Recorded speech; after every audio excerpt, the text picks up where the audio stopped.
welcome to part 12 of The Wizard of Oz. Now the last chapter was quite a lengthy one, and all the characters got to meet the great and powerful Oz. However, he took on different forms for different characters.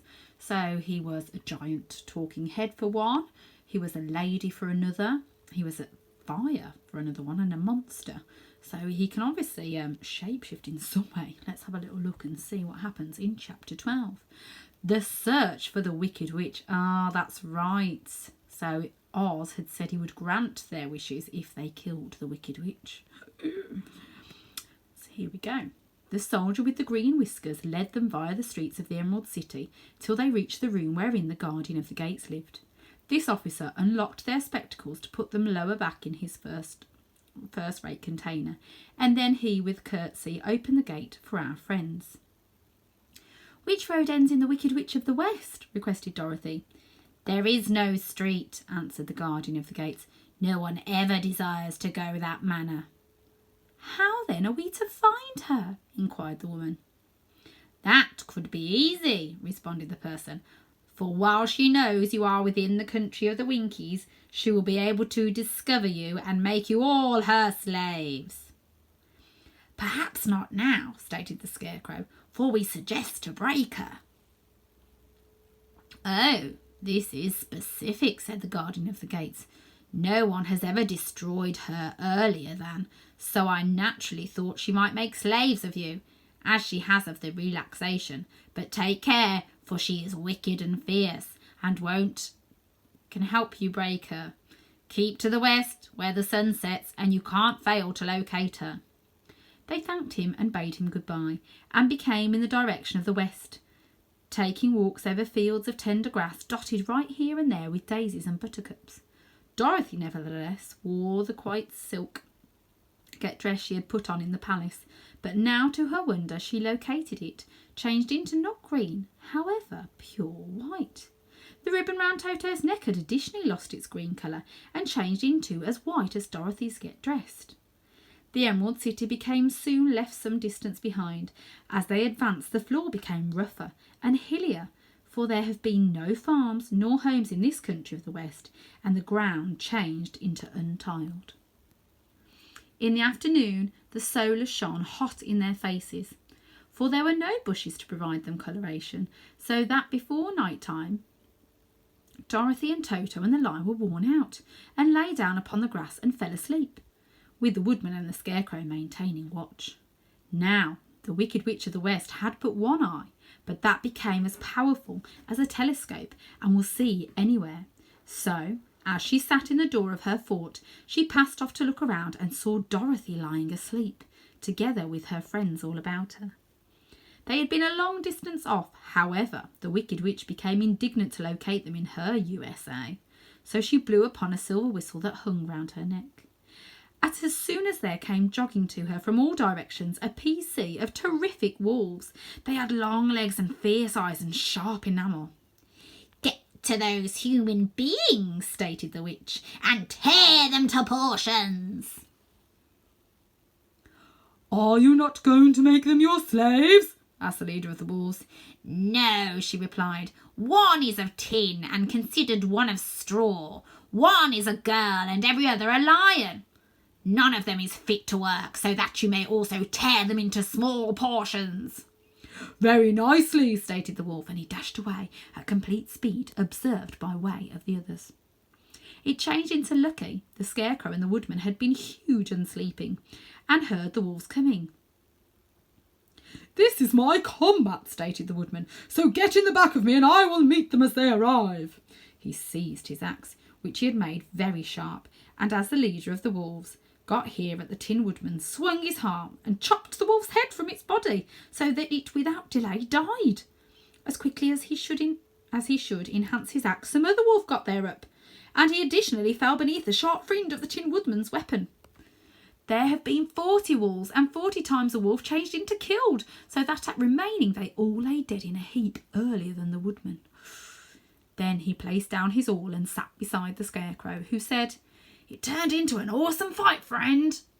They waited till Dorothy woke up the following morning. The little female turned into pretty worried once she saw the terrific pile of shaggy wolves, but the Tin Woodman advised her all. She thanked him for saving them and sat down to breakfast, after which they began once more upon their adventure. Now this same morning the Wicked Witch came to the door of her fort and regarded out together with her one eye that might see far off. She noticed all the wolves, Mendacity, dead, and the strangers nonetheless touring via her United States. This made her angrier than before, and he or she blew her silver whistle twice. Straight away, a first-rate flock of wild crows got there, flying towards her, enough to darken the sky, and the Wicked Witch stated to the King Crow, "Fly right now to the strangers!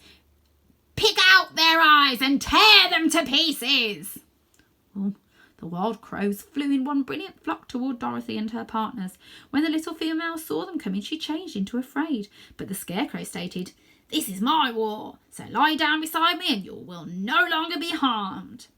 So all of them lay upon the floor beside the Scarecrow, and he stood up and stretched out his fingers, and when the crows saw him they had been frightened, as those birds usually are by means of scarecrows, and did now not dare to return any nearer. But the King Crow stated, "It's only a stuffed man. I will peck his eyes out." The King Crow flew at the Scarecrow, who caught it by way of the head and twisted its neck until it died. And then some other crow flew at him, and the Scarecrow twisted his neck. There were 40 crows, and 40 times the Scarecrow twisted a neck until at closing all were Mendacity lifeless beside him. Then he called to his partners to upward push, and once more they went upon their adventure. When the Wicked Witch appeared out again and saw all her crows lying in a heap, she was given into a horrible rage and blew 3 times upon her silver whistle. Forthwith there had been heard a quite exquisite humming within the air, and a swarm of black bees came flying towards her. "Go to the strangers and sting them to death," commanded the witch, and the bees grew to become and flew hastily till they came to Dorothy and her buddies, who had been taking walks. But the woodman had seen them coming, and the Scarecrow had decided what to do. "Take out my straw and scatter it over the little lady and the canine and the lion," he stated to the woodman, "and the bees cannot sting them." This the woodman did, and as Dorothy lay near beside the lion and held Toto in her hands, the straw blanketed them entirely. The bees got there and determined no person but the woodman to sting, in order that they flew at him and broke off all their stings in opposition to the tin, without hurting the woodman in any respect. And as bees cannot stay whilst their stings are broken, they become the cease of black bees, and they lay scattered thick approximately the woodman, like little thousands of nice coal. Then Dorothy and the lion were given up, and the woman helped the Tin Woodman replace the straw back into the Scarecrow once more, until he turned into as proper as ever. So they started out upon their adventure once more. The Wicked Witch was so angry while she saw her black bees in little dots like best coal, that she stamped her foot and tore her hair and gnashed her enamel, and then she known as a dozen of her slaves who had been the Winkies, and gave them sharp spears, telling them to visit the strangers and spoil them. The Winkies had been no longer brave humans, but they had to do as they had been informed, so they marched away till they came close to Dorothy. Then the lion gave a fantastic roar and sprang toward them, and the bad Winkies had been so anxious that they ran again as rapid as they could. When they returned to the fort, the Wicked Witch beat them nicely with a strap and sent them lower back to their paintings, and then she sat right down to think what she would have to do next. She could not recognise how all her plans to break these strangers had failed. However, she changed into such a powerful witch, as well as a wicked one, and she quickly made up her thoughts the way to act. There became in her cabinet a golden cap with a circle of diamonds and rubies walking around it. This golden cap had an allure. Whoever owned it could name 3 instances upon the winged monkeys, who might obey any order they were given, but no individual ought to command these unknown creatures extra than 3 times. Twice already the Wicked Witch had used the attraction of the cap. Once changed into when she had made the Winkies her slaves, and set herself to rule over all of them. The winged monkeys had helped her do this. The second time became while she had fought against the great Oz himself and pushed him out of the land of the West.